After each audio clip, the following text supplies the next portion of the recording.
Bismillahirrahmanirrahim. Assalamualaikum warahmatullahi wabarakatuh. Kami dari kelompok 6, pada kesempatan kali ini kami akan menjelaskan mengenai contoh penggunaan Dijkstra di dalam kehidupan sehari-hari atau bisa kita sebut implementasinya. Sebelum kami memulai, izinkan saya memperkenalkan anggota kami terlebih dahulu. Yang pertama ada Afila Ansori, yang kedua ada Adnan Arsy Akbar, lalu yang ketiga ada Miftah Firdaus, dan saya sendiri, Nova Fawaz Andriawan. Seperti yang kita tahu, algoritma Dijkstra yang penamaannya itu sesuai dengan nama penemunya, yaitu Edgar Dijkstra, adalah sebuah algoritma yang dipakai untuk memecahkan sebuah permasalahan jarak terpendek atau shortest path problem menggunakan sebuah graf berarah. Algoritma ini dipublikasikan pada tahun 1959 oleh jurnal Numerische Mathematik yang berjudul Note on Two Problems in Connection with Graphs.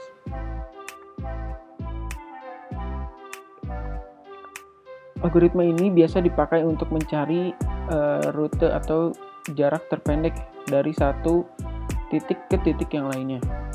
Nah, untuk contoh implementasinya, algoritma ini dipakai oleh Google Maps yang biasa kita gunakan sehari-hari untuk mencari sebuah jalan atau mencari sebuah tempat tertentu.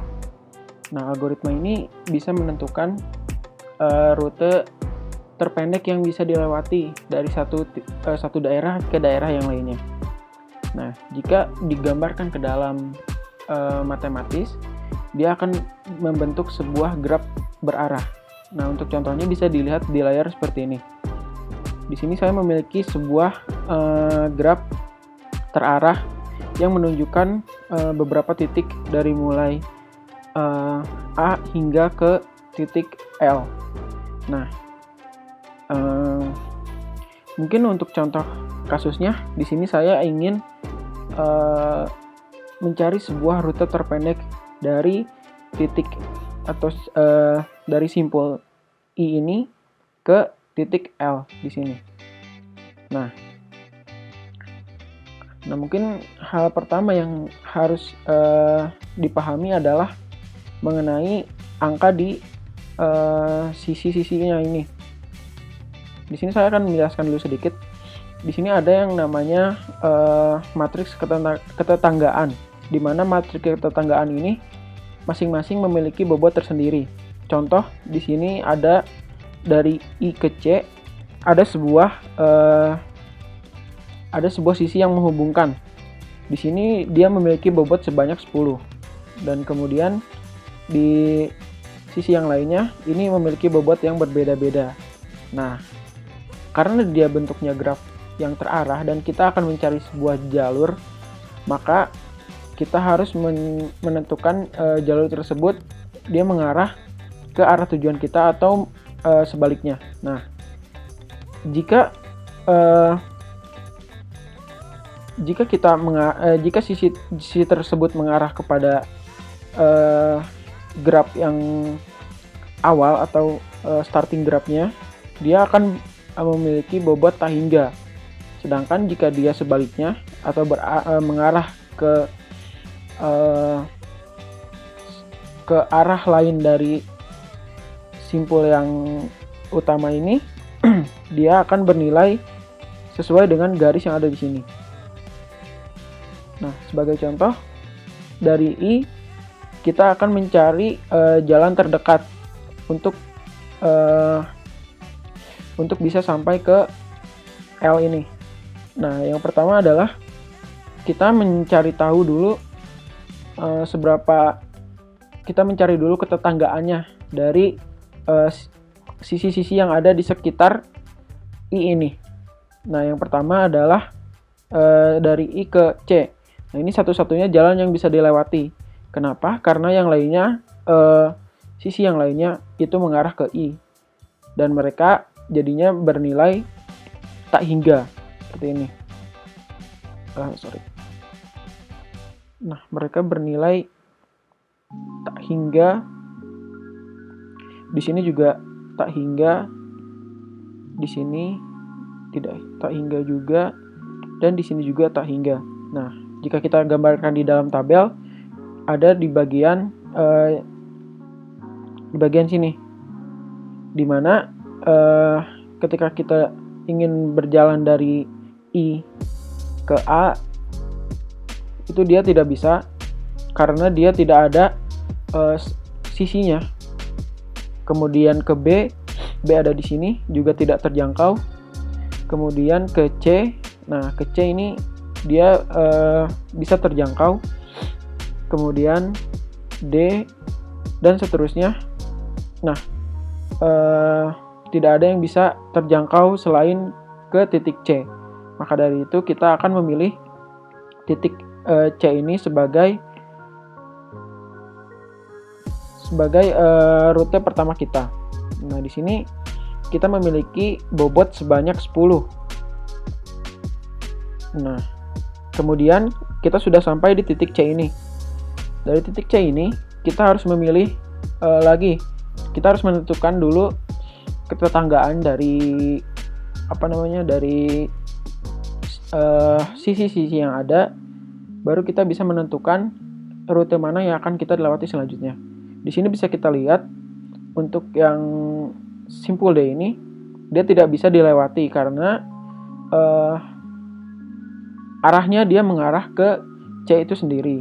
Nah, kemudian di sini ada dua pilihan yang bisa kita ambil, yaitu ke B dan juga ke J. Nah, selanjutnya tinggal kita tentukan bobot mana yang lebih besar, maka bobot yang lebih besar itu tidak akan kita pilih. Karena untuk Dijkstra sendiri itu kita menentukan rute terpendek, maka bobot yang dipilih pun harus bobot yang paling ringan.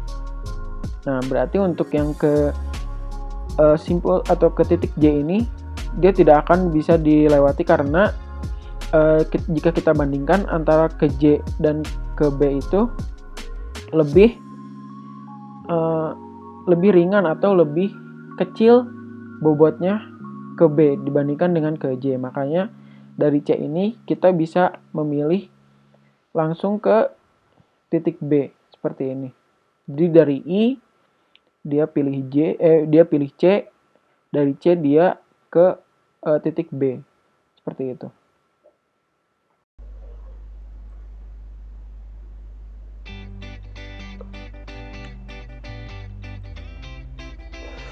Untuk selanjutnya, mulai dari kota B.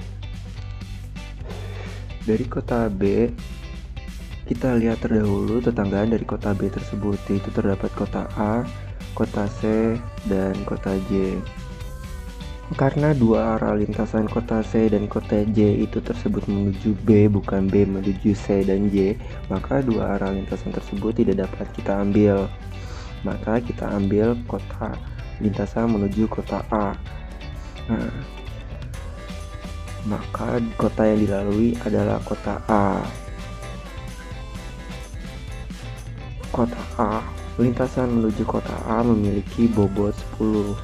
Kenapa 10? Memiliki bobot 10. Kenapa 10?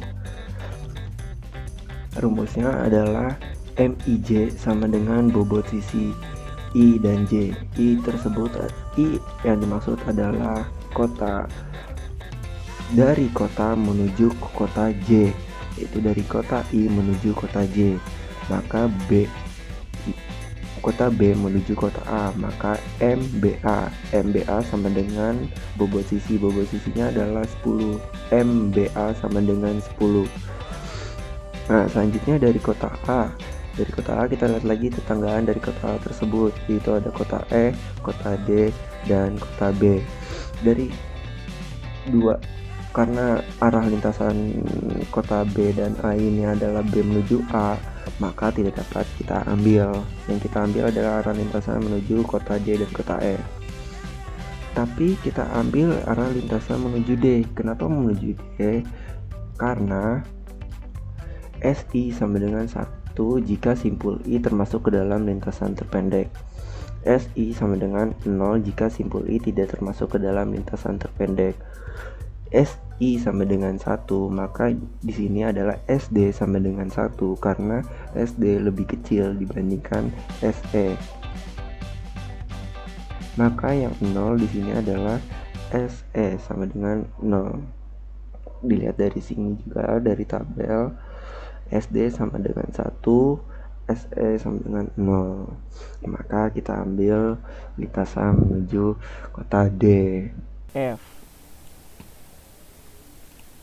Nah, untuk menentukan dari titik D ke titik F, sebenarnya konsepnya sama dengan cara-cara yang sebelumnya, yaitu dengan mengidentifikasi berapa nilai dari kota D ke kota H, atau dari kota D ke kota C, ke kota D ke kota A, atau dari kota D ke kota E, yang akan bertujuan ke kota tujuan, yaitu kota F. Oke. Yang pertama, kita akan melihat dulu dari titik kota D-nya. Di sini ada graf yang memiliki arah, sehingga apabila ingin mengambil suatu tujuan, kita ambil yang graf berarahnya itu keluar dari kota D. Ada di sini ada dua arah, yaitu ke kota C dan ke kota C, dan juga ada ke kota H. Kota C dan ke kota H. Nah, di sini kita lihat ada berapa nilainya yang tertera pada layar. Dari kota D ke kota C nilainya 10. Oke. 10. Dan sedangkan dari kota D ke kota H nilainya 20. Baik. Nah, untuk dari kota D ke kota H dan dari kota D ke kota C, kita lihat untuk arah yang selanjutnya. Kita mulai lihat dulu dari kota C. Dari kota C ada dua arah yang keluar dari kota C, yaitu ada ke J dan juga ada ke B. J dan juga ke B. Nah, kemudian kita selesaikan dulu aja. Dari kota J ada ke kota I dan juga ada ke kota B. Sedangkan dari kota B ada arah ke kota A. Mari kita tandai.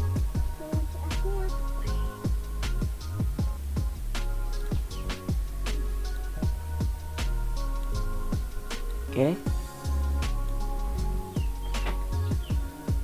Nah, begitu. Kemudian selanjutnya kita lihat lagi. Dari kota J, arahnya itu ada ke kota I dan juga ke kota B. Sedangkan dari arah kota B ataupun kota I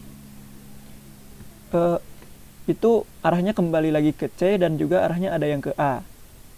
Apabila kembali lagi ke C seperti ini,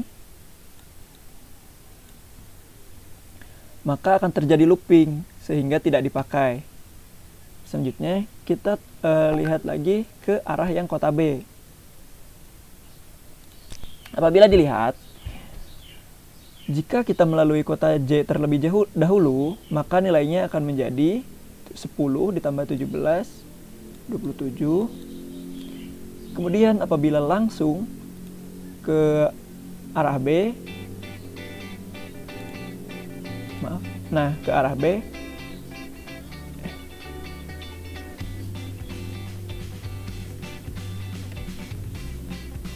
apabila langsung ke arah B, nilainya akan ditambah 10 menjadi 27.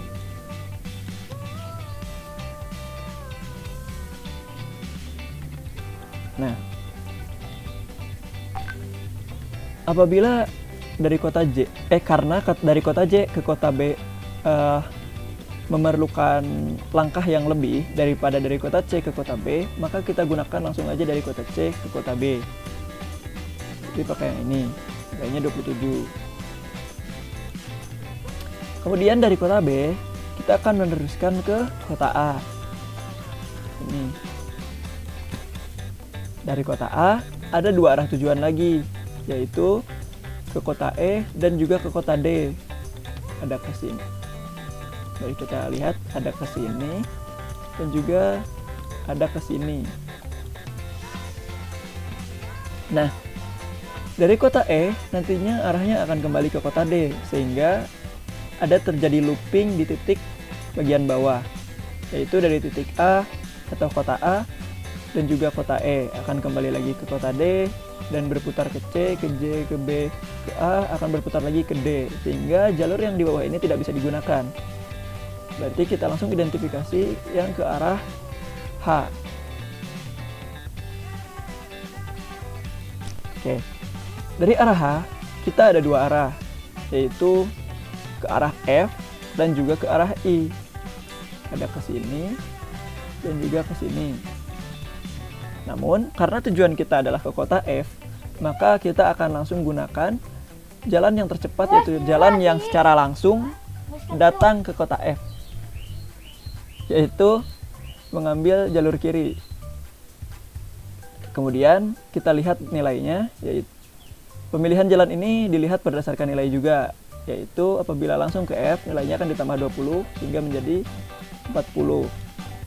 Sedangkan apabila memilih jalan ke I, kita akan kembali berputar ke titik C dan berputar ke titik D, ke H, ke I, ke C, dan begitu seterusnya, sehingga jalan langsung dari, balik kita perlihatkan dulu. Nah, jalan langsung dari D ke H ke F yang berujung bernilai 40 ini merupakan jalan tercepat menuju kota F dari kota D. Karena selain tidak terjadi looping, apabila kita menempati kota langsung ke kota F, nilainya juga akan lebih sedikit gitu. Terima kasih.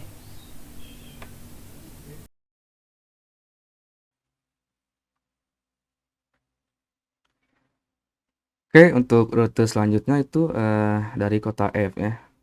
Kota F. Dari kota F. Kita lihat ketetanggaan dari kota F tersebut. Ada kota E, ada kota H,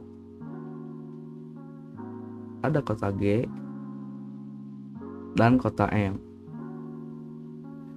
Nah, untuk kota H ini tidak bisa dilalui langsung dari F ke kota H, karena arah dari kota F ke kota H itu dia arahnya masuk dari kota H ke kota F, tidak bisa dari kota F ke kota H. Jadi dalam kasus ini ketetanggaannya adalah MJI ya, tidak bisa MIJ.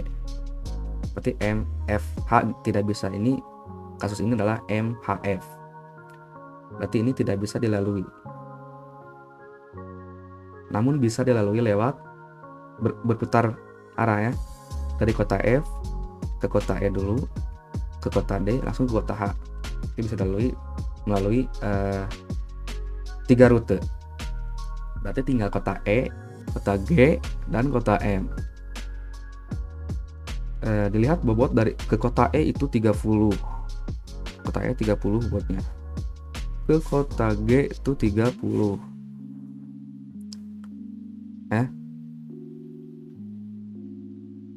MFG itu 30, MFE itu 30. Tadi ini bobot MIJ. Berarti MFE 30, MFG 30, dan MFM itu dari ke kota M itu sebesar 50. Oke, di sini lihat bobot terkecil. Di sini terdapat 30 dan 30. 30 itu lebih kecil dari 50, berarti 50 tidak akan dilalui ya. Berarti tidak akan melalui kota M. Antara kota E dan kota G. Tujuan utamanya adalah kota L. Berarti tidak mungkin kita melalui kota E. Karena jika melalui kota E, dia akan berputar melalui kota E, ke kota D, kota H, kota F lagi. Itu tidak mungkin dilalui. Jadi diambillah terdekatnya itu ke kota G terdahulu. Diambil kota G ya. Untuk lari tabel D, DI, panjang lintasan simpul S ke simpul I, itu jumlahnya dari kota I ke kota G ya, ke kota G itu disebut DG adalah 110 sebutnya. Dan untuk lari S dikatakan 1 jika simpul I termasuk dalam lintasan terpendek, dan dikatakan 0 jika simpul I tidak termasuk lintasan terpendek. Berarti SG sama dengan 1 ya. SG berarti lintasan terpendek. Lalu sisanya SM dan SA itu 0. Di sini juga di ketetanggaan dikatakan tak hingga jika tidak simpul sisi dari simpul I ke simpul J. Berarti dari simpul F nih, simpul F nih ke simpul A. Dari kota F ke kota A. Itu tidak ada yang menghubungkan, berarti dia tak hingga. Lanjutnya dari ke kota B, dia juga tak hingga. Ke kota C tak hingga, ke kota D tak hingga, ke kota H tak hingga, ke kota I juga tak hingga, ke kota J tidak yang menghubungkan tak hingga, ke kota K tak hingga, ke kota L juga tak hingga. Dapat dipastikan kita analisis kota F ke kota A. Kota A ada di sini. Dia tidak ada menghubungkan, tidak ada yang simpul yang menghubungkan. Tidak ada yang sisi yang menghubungkan antar simpul F dan simpul A. Untuk melalui kota tersebut dari F itu harus melalui kota G ke kota I, ke kota C, ke kota B, lalu ke kota A. Dilihat lagi dari antara MF sama MFB ya, antara kota F dan kota B itu juga tidak ada sisi yang menghubungkan. Ke kota C juga tidak ada sisi yang menghubungkan. F ke C tidak ada yang menghubungkan. Ke kota ke kota H, halnya kota H, F ke kota H. Mana kota H? Ini juga tidak menghubungkan. Karena sudah dikatakan tadi, arah dari F ke H itu arahnya adalah MHF bukan MFH. Jadi hanya bisa dilalui masuk dari kota H ke kota E. Kota I ya. Kota I juga tidak yang menghubungkan, harus untuk menuju kota I harus ke kota G dulu, ke kota I. Tidak ada yang menghubungkan langsung. Kota J juga tidak ada, kota K tidak ada, ke kota L juga tidak ada. Oke. Dari kota F tadi rute terpendeknya itu menuju kota G ya. Nah, selanjutnya dari kota G, lihat ketengahan dari kota G. Ada kota H, ada kota I, ada kota L, ada kota M ya. Oh iya, satu lagi ada kota F. Namun kasusnya sama seperti kota H tadi. Kota F ke kota G itu tidak bisa langsung. Karena arah dari G ke F itu arahnya adalah F ke H. Jadi arahnya masuk ke kota G, tidak bisa langsung. Berarti tinggal kota H, kota I, kota L, dan kota M. Lihat rute terpendek dari ketenangan tersebut. Jika dilihat di sini, rute terpendeknya adalah 20 ke kota H. Tapi diambil di sini adalah karena tujuan utama dari ini adalah menuju kota L, dari kota I ke kota L. Maka rute terpendeknya dari kota G tersebut langsung ke kota L. Tidak mungkin ke kota H dulu, ke kota H langsung ke F lagi, terbalik gitu. Tidak mungkin juga ke kota M, karena dari kota M terus kota N lalu kota L. Jadi langsung aja ke kota. Tadi dikatakan tadinya tidak ada simpul yang menghubungkan, tidak ada sisi yang menghubungkan antara simpul tersebut. Katakan tak hingga. Dikatakan 0 jika si MI, I ya. Berarti G, G itu 0. Nah ini di bobot dari ke kota H itu 20, bobot ke kota I 35, bobot ke kota L 40, dan bobot ke kota M 40. Langsung ambil ke kota L, karena tujuan sebenarnya adalah kota L. di sini dikatakan lari tabel D, DI. Jarak dari kota I ke kota L itu semuanya adalah 150. Dan lari SI, SL ya, SL 1 karena tadi dikatakan bahwa jika simpul I termasuk ke dalam lintasan terpendek, berarti langsung kota itu merupakan lintasan terpendek, dan kota SI itu 0.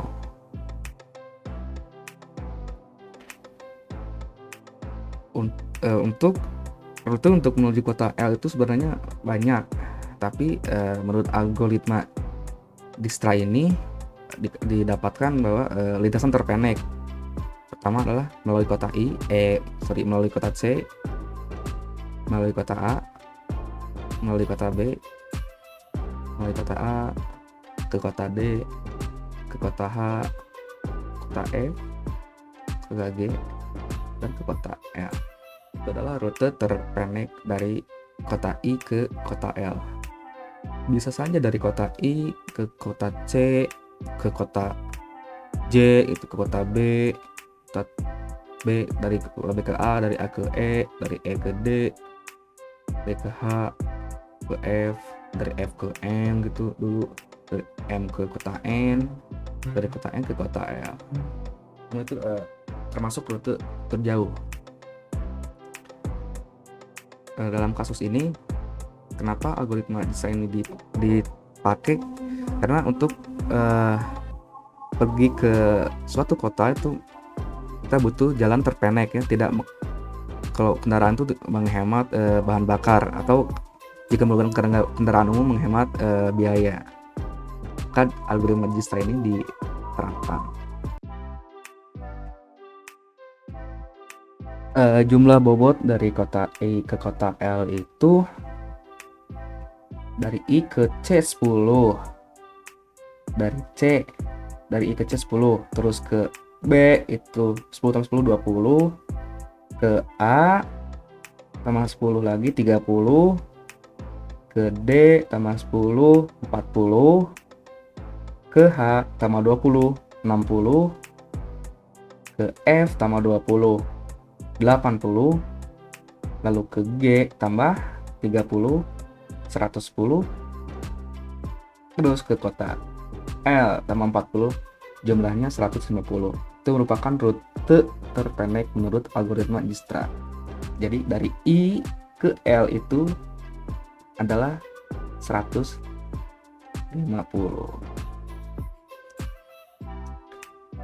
Bisa juga dari I itu misalkan ke C10 tambah 17 27, 27 tambah 23 50, ke A 60, ke E 60 tambah 15 75, ke D 75 tambah 10 85, 85 tambah 20 105 tambah 20 125 tambah 50 175 tambah 45 berapa? 175 tambah 45 200 berapa? 220 ya, 220 ke dari 220 tambah 15 235. Jadi kalau melalui rute yang tadi disebutkan itu jumlahnya adalah 235.